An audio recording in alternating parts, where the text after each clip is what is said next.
What's going on, everyone? Max Forti here. Welcome to another video. If it's your first time, please make yourself comfortable and enjoy the content.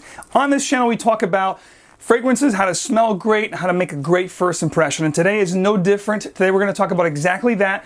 Why we wear fragrances. Well, we like the way they make us feel. We like the way they make us smell. And obviously, we also love the kind of reaction that we get from people when we do get compliments. It's obviously a great bonus, but furthermore, I think it actually goes deeper than that.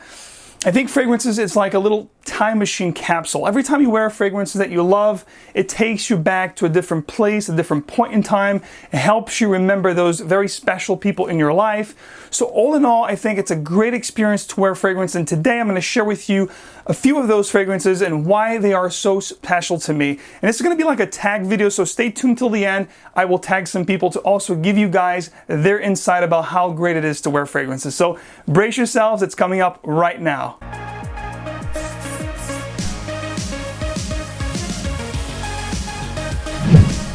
All right, let's kick things off here with a fragrance that, if you guys know me, it's associated with me. It's one of my all-time favorite fragrances. I absolutely love this fougere. To me, it's a quintessential, perfect barbershop feel fougere scent. I cannot do without this fragrance.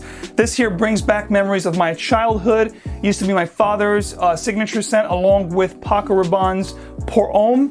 But he actually gave me a mini from a set that he bought when I was about 7 years old, and I was wearing this particular fragrance in first grade. I doused myself in this fragrance in class. I had to be removed because I sprayed the whole little bottle on me, and this stuff here is some potent juice, guys. This is a powerhouse. Forget about beast mode. This is atomic mode. This will, project like a monster. Azara Pour Homme, definitely one of my great childhood memories. I mean, I love this fragrance. To me, this is a splash bottle. I have a couple different ones. This is a vintage first formulation. It's a great childhood memory fragrance at the #1 spot, or the first mention, if you will. Another fragrance that's really associated with me, every time people talk about Max Forti, this is a fragrance that inevitably comes to the conversation. This is Dolce & Gabbana Pour Homme, the original formulation from 1994 all the way until 2000, the Made in Italy one with the sticker.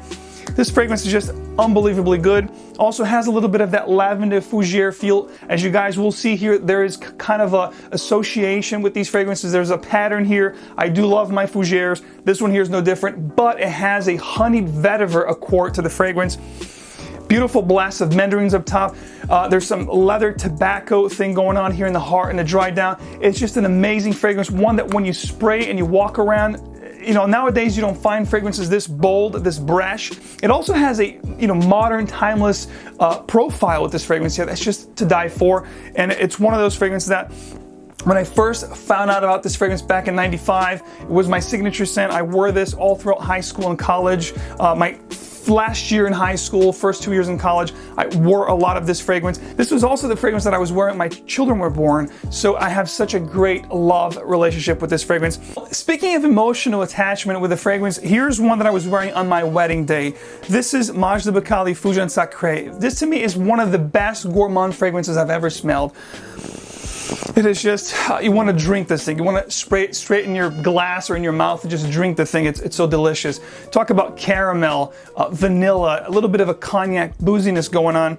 To me, it's one of the best boozy scents, gourmand boozy scents of all time. Definitely a great scent. One that I wore at my wedding, which was, around fall time.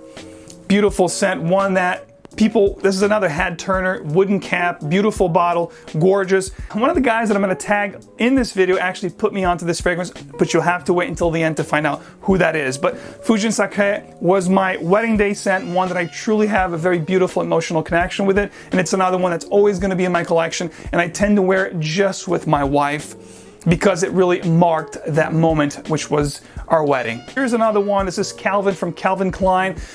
If you want to know what this smells like, if it's hard for you to grab this, get Bond No. 9 Cooper Square. It's very similar. This is a little bit more animalic. It has a little bit more of an animalic undertone, but it's a gorgeous fougere with a little bit of a cognac thing going on. So Calvin from Calvin Klein, the original one, was actually a high school scent. This is actually the first fragrance that I've actually purchased myself. It was not a gift. I think I was about 17 years old. I actually bought this for myself. I really wanted to smell good and sophisticated, a little more mature. And I remember purchasing this fragrance and people telling me that this was too mature for me. Go with an aquatic, which was really in. And I did wear this for night outs, and if I was going to like a winter cotillion or like this was actually my scent that I wore at my senior prom. So that's what I was wearing this fragrance for. Now, in a more playful and fun, time of my life throughout high school and college, I was going with Polo Sport. Now, just a little quick info here. If you find the one with a metal sprayer, it's the vintage one. The new ones now have a blue sprayer, and it's plastic, and it's actually really weak. It's gonna last about 2 to 3 hours. This, however, will last 6 to 7 hours. It's got that lavender, sweet lavender going on, some mandarin oranges up top. It's a little bit of like a barbershop meets aquatic genre.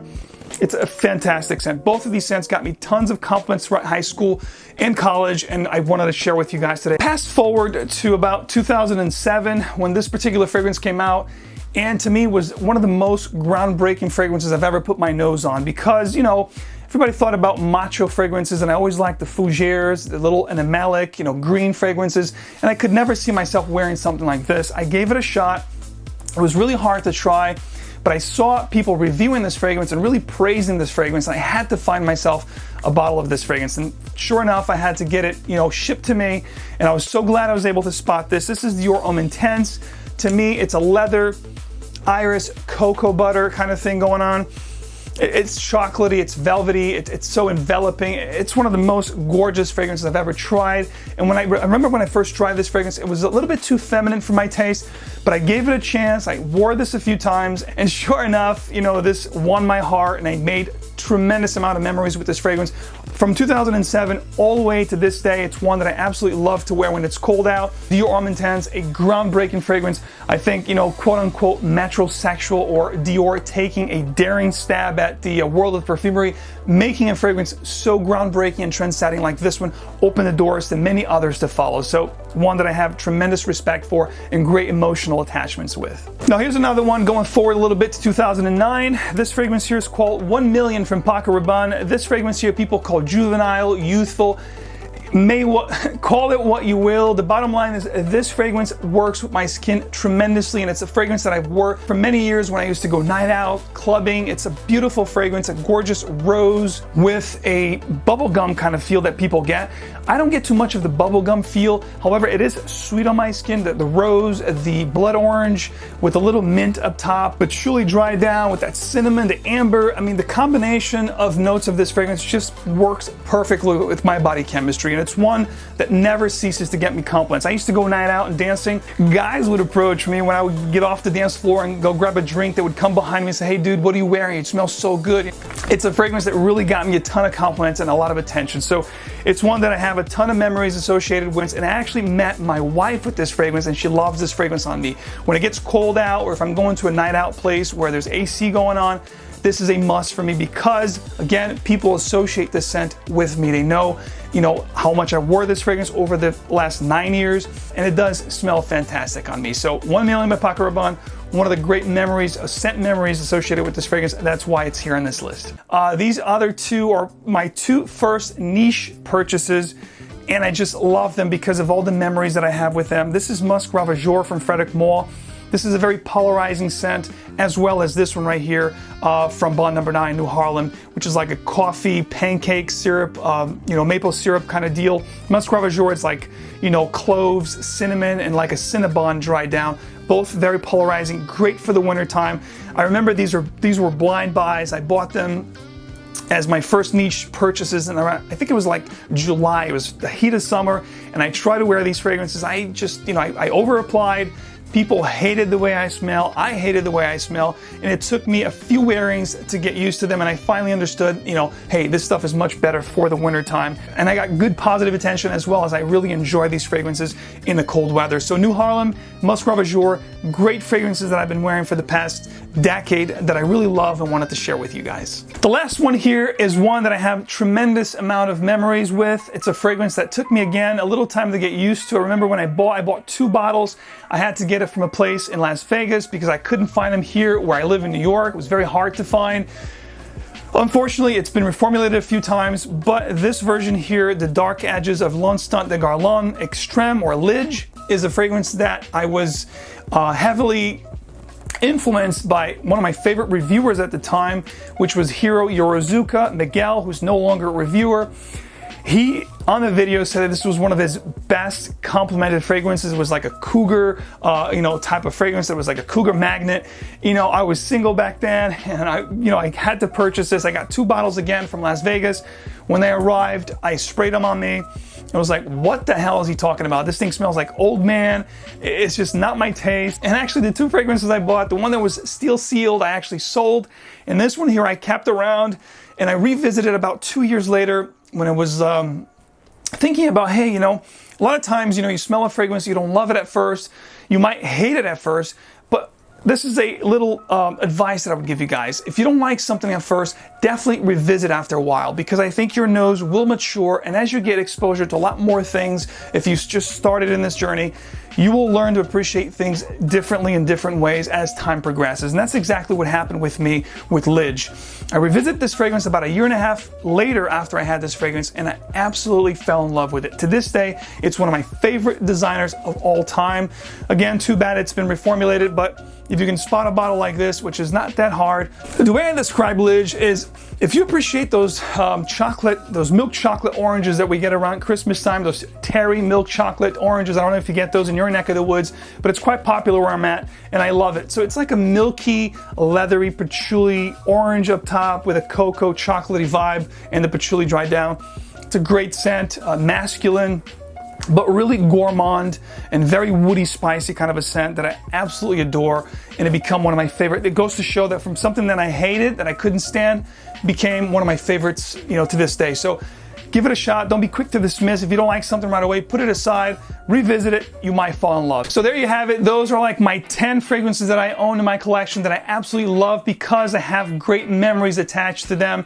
And I want to know from you guys, please comment down below. Let me know what fragrances you have, whether it's 3, 5, or 10, that you absolutely have a great attachment with when it comes to memory, people, and places.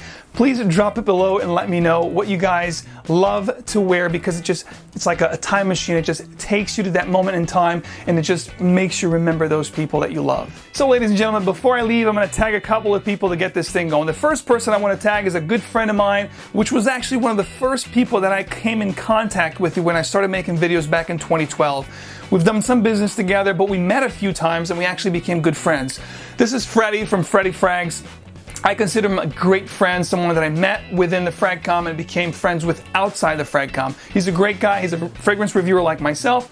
I'm going to have his link down below, guys. Please go show him some love. Go check out his channel. It's really cool. And Freddie, thank you so much for putting me onto this fragrance here, Mélange de Bacallis Fusion Sacrée. I actually got this bottle from him. So shout out to you, brother. Guys, go check out his channel. His link will be down below. And I might as well tag his friend and my friend also. We have a common friend, which is Gary from No Nonsense. I'm going to have his link below, guys. Go show him some love. Gary, please indulge us with your top 10 or a few fragrances that you have great memories associated with. I can't wait to see your video. And last but not least, I'm going to tag somebody who appreciates oldies but goodies, somebody who appreciates vintage fragrances, of course. Dan, Mr. Smelly 77. Guy, you're up. I can't wait to see your great fun videos. I want to see what memories you have associated with your favorite fragrances. Guys, this is all I have for you today. Please don't forget to comment, like, subscribe for a lot more content. I appreciate the support. And also, don't forget to enable your notification bell so you're always in tune with new releases, fragrance reviews, giveaways, discounts, and anything and everything fragrance that happens on this channel and at the Emporium of Scents Facebook group. Guys, all the links will be down below. Thanks for watching, ladies and gentlemen, and always remember, it's not just how you spray it, but also how you wear it. Stay fragrant, keep on spraying, and I'll see you guys in the next one.